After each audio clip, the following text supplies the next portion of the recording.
আমি চাই আমি চাই এই অভিযান চলুক। যারা আমার সাথে সহমত আছেন তারা ভিডিওটা শেয়ার করবেন। দেখেন, শেয়ার করলে করেন, না করলে না, বাট আমার কাছে মনে হয় যে আজকের দিনে সারা পৃথিবীতে ইসলামিক রাষ্ট্র হিসেবে আমরা সৌদিকে ভালোবাসি, রাষ্ট্র হিসেবে সৌদিকে, কারণ এখানে আল্লাহর ঘর আছে, রাসূলের রওজা মোবারক আছে। এর বাহিরে আইয়ামে জাহিলিয়াত যুগ বলেন, যত ধরনের ডিস্টারবেন্স বলেন, আজকের দিনে সারা পৃথিবীতে আরব রাষ্ট্রগুলোকে এই ঝুঁকাই ফেলার জন্য যে রাজাটা দায়ী, বর্তমান যুবরাজ মোহাম্মদ বিন সালমান, সে চাপ দিছে যে ইরানের সর্বোচ্চ না থেকে শেষ করেন।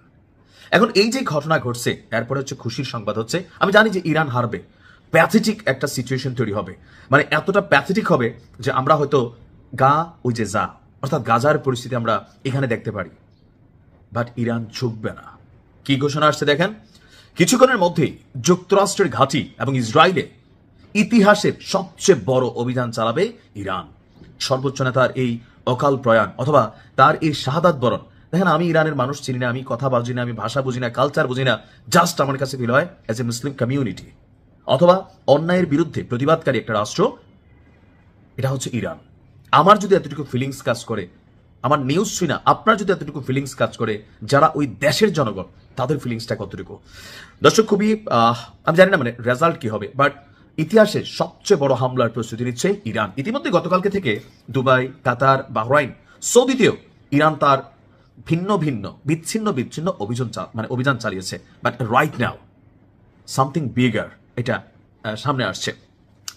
ইরানের ইসলামিক রেভলিউশনারি গার্ড কোর অর্থাৎ আইআরজিসি, তাদের একটা বক্তব্য বিবিসির প্রতিবেদনে উঠে এসেছে যে যুক্তরাষ্ট্রের মধ্যপ্রাচ্যে থাকা সকল ঘাঁটি, সকল কালপ্রিট আর ইসরায়েলের উপর ইতিহাসের সবচেয়ে বড় অভিযান চালানোর প্রস্তুতি নিচ্ছে ইরান।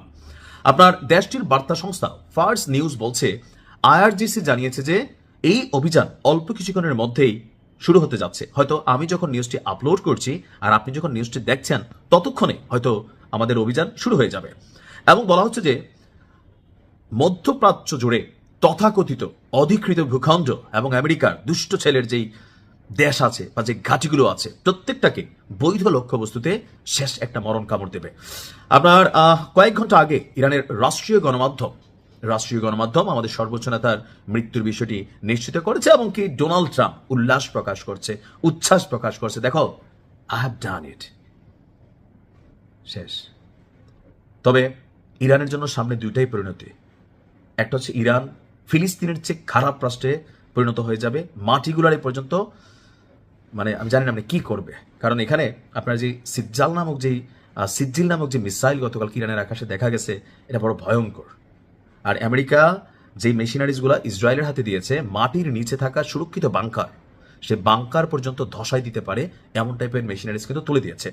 এখন ইরান বলছে যে পশ্চিমা রাষ্ট্রগুলো অথবা ইরানের শত্রুরা কল্পনাও করতে পারবে না যে কত বড় অভিযান চলবে। এখন এখানে দুটো পারসেপশন হতে পারে। আমি আগেই বলছি, এই যে সময়টা নিছে আমেরিকা, তখন কিন্তু বলছি যে আমেরিকা আসবে, ধরবে ইরান রে। তবে এক্ষেত্রে তাদের যে ছেলে তাদের পক্ষ হয়ে লড়াইটা করবে, সেই ছেলের এমনকি তাদের যে ছোট ছোট ঘরবাড়িগুলো আমাদের আরব রাষ্ট্রগুলো তাদের নিজস্ব ভূমিতে দিয়ে রাখছে, সেই ঘরবাড়িগুলোকে তারা সর্বোচ্চ সুরক্ষা দিবে, তারপরেই অভিযানটা চালাবে। কারণ জানে ইরান, এই যে এখন যে ঘোষণা আসছে ইরান এটা করবে, আমেরিকা জানে। আর সেই কারণে তারা সর্বোচ্চ লেভেলে আপনার নিরাপত্তা সিস্টেম আপডেট করে ফেলছে। তারপরে বাকিটা আল্লাহর হাতে। দোয়া করি এই অভিযান সফল হোক।